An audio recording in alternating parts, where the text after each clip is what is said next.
In less than a decade, this Chinese-backed company went from unknown to everywhere in Africa. Agents on every street, billboards in every city, an app in every pocket. But behind the green branding and lightning-fast rise is a darker, more complex story of billion-dollar funding, failed experiments, ruthless rivals, and a strategy that could reshape Africa's digital economy. This is the secret empire of Opay, and how it's quietly taking over. Opay's journey began in 2013 as Paycom, a mobile money platform incubated by Telnet Nigeria Limited. Back then, its mission was simple: to enable Nigerians to make digital payments easily. This wasn't a flashy startup. It was a slow, steady climb, building trust and infrastructure within the Nigerian market. For years, Paycom struggled to break into the market, until a turning point came in 2018. It's 2018, and a Chinese billionaire named Zhou Yahui, the founder of gaming and social media giant Kunlun Tech, the Chinese distributor of popular games like Angry Bird, has a bold vision.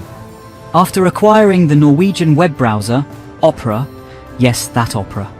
If you are in Africa, chances are you have used the Opera mini browser before. It works in your feature or smartphone. It is pre-installed in almost every phone in Africa. Zhou decides to expand into emerging markets, and Africa becomes his focus. Opera saw a golden opportunity, a fast-growing population, a booming mobile phone market, and a largely unbanked population eager for financial solutions. From this ambition, Opay is born. A mobile-based financial services platform initially tied to Opera's browser ecosystem. Opera acquired Paycom in 2018 as part of its expansion into Africa.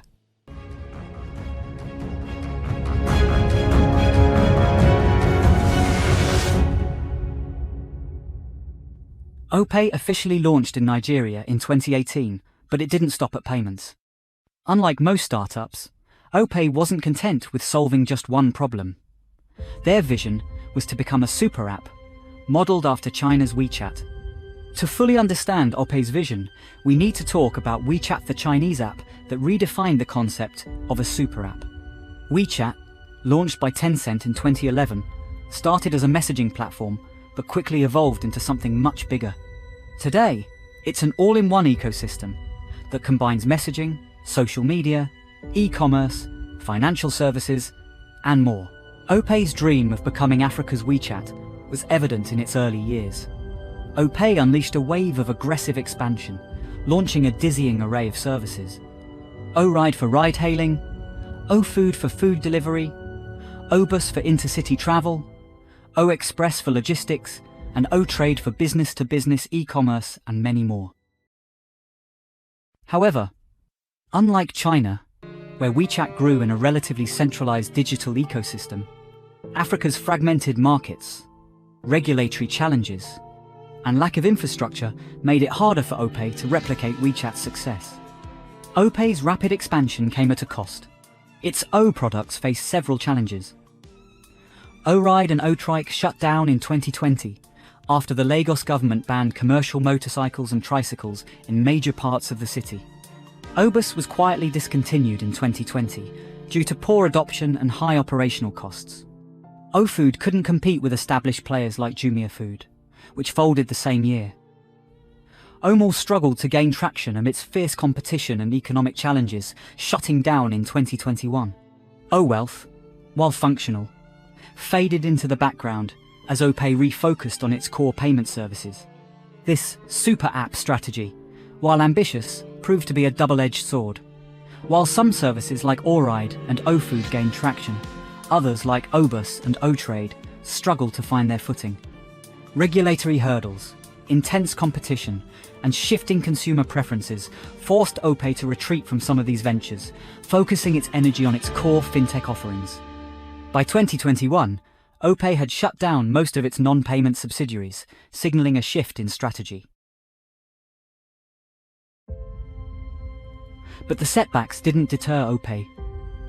With its O products gone, Opay returned to what it did best: payments and financial services. The company invested heavily in building an agent network, empowering small shop owners and kiosks to serve as Opay representatives.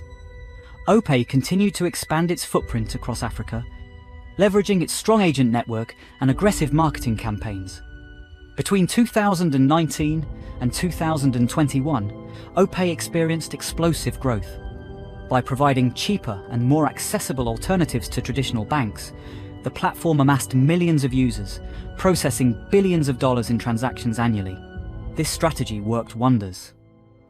By 2023, Opay had over 500,000 agents across Nigeria, making it one of the largest mobile money networks in Africa. Opay's dominance was also fueled by its aggressive pricing. While competitors like Flutterwave, Paga, and MTN's Momo charged higher fees, Opay offered low-cost or even free transactions, winning over millions of customers.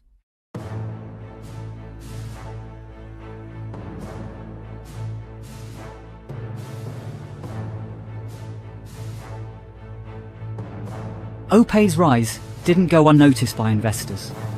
By leveraging Joe Yahui's connections in the tech world, Opay attracted global investors. Between 2019 and 2021, the company raised over $570 million in funding from top-tier investors, including SoftBank, Sequoia China, and Chinese billionaire Zhou Yahui's Meituan Dianping. By 2021, Opay was valued at a staggering $2 billion, making it one of Africa's most valuable startups, joining the likes of Flutterwave, Jumia, Interswitch. These funds helped them scale their operations, refine their technology, and expand into new markets. Opay isn't the only player in Africa's fintech race. It faces stiff competition from companies like Flutterwave, a Nigerian payments giant with a strong focus on cross-border transactions. We have full documentary on this fascinating company. Check in the link below to watch. Paga, one of Nigeria's first mobile payment platforms, known for its simplicity. PalmPay.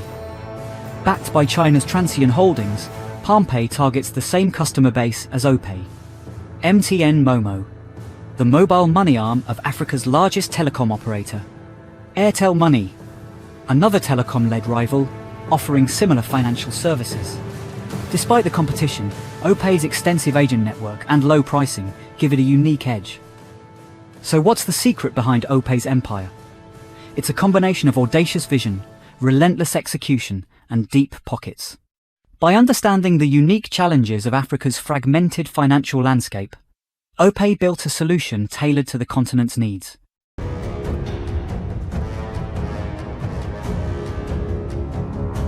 Today, Opay is a household name in Nigeria. With expansions into Egypt and other African nations, the company's goal is clear: to become the backbone of Africa's digital economy. But with increased competition and regulatory scrutiny, can Opay maintain its dominance? Or will the cracks in its empire eventually grow?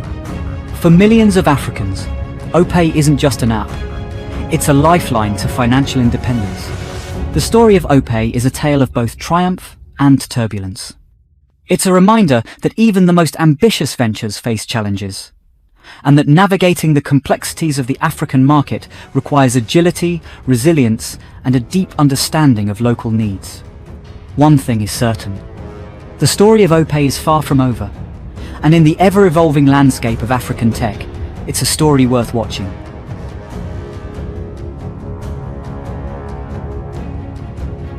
What do you think of Opay's story? Do you believe it can maintain its dominance, or will competitors catch up? Drop your thoughts in the comments, and if you love stories like this one, hit that subscribe button. More untold African startup stories coming your way.